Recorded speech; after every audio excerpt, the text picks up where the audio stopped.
دوستو، انڈیا نے ایک دفعہ پھر کرکٹ کو داغدار کر دیا ہے۔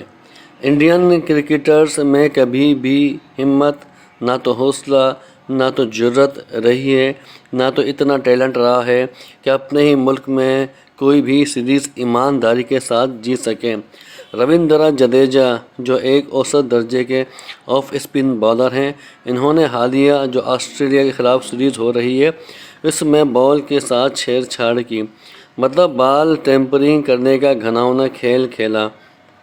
انہوں نے انڈین فاسٹ بالر سراج کے ساتھ مل کر بال کو کریم لگائی اور پھر اسے نامناسب طریقے سے اپنی پینٹ یا ٹراؤزر پر رگڑا اور اسے چمکانے کی کوشش کی۔ اب تو ان بے ایمان ہندوستانیوں کے لیے میچ جیتنے کا یہی واحد طریقہ ہے کہ بے ایمانی۔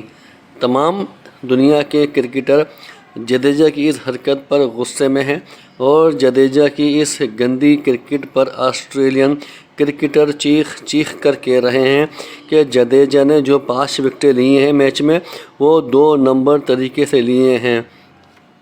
اور تو اور دوستو، چور کا ساتھ چور بھی دے رہا ہے، ان کا سردار بھی دے رہا ہے۔ ہوا کچھ یوں کہ روہت شرما امپائر کے پاس جا کر کہتے ہیں کہ وہ جڈیجا نے اپنی زخمی فنگر پر کریم لگانے کے لیے لی تھی۔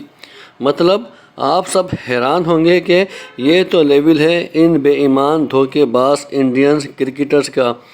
آسٹریلین چیخ چیخ کر کہہ رہے ہیں کہ پوری سیریز کا بیڑا غرق ہو چکا ہے اور جڈیجا کے خلاف ICC کو ہر ممکن ایکشن لینا چاہیے۔ لیکن انڈیا کی ہٹ دھرمی بگ بیش کی وجہ سے قائم ہوتی ہے۔ انڈیا رقبے کے لحاظ سے بڑا ہے، آبادی کے لحاظ سے بڑا ہے اور ICC کو پیسے کما کر بھی دیتا ہے۔ اس وجہ سے چور چوری کرتے ہوئے ڈرتا نہیں۔ انڈیا نے پہلے ہی ناگپور کی پچ پر پانی ڈال کر اس کا ستیہ ناش کر دیا اور پھر بال کے ساتھ ٹیمپرنگ کی، چھیڑ چھاڑ بھی کی۔ اب ICC کو سخت اقدام کرنے پڑیں گے انڈیا کے خلاف اور بغیر کسی ہچکچاہٹ کے جڈیجا کو 2 سال ہر طرح کی کرکٹ سے بین کر دینا چاہیے اور دنیا کو بتا دینا چاہیے کہ ICC آزاد ہے اور جو بھی کھیل کے ساتھ بگاڑ پیدا کرے گا اس کے خلاف سخت ایکشن لیا جائے۔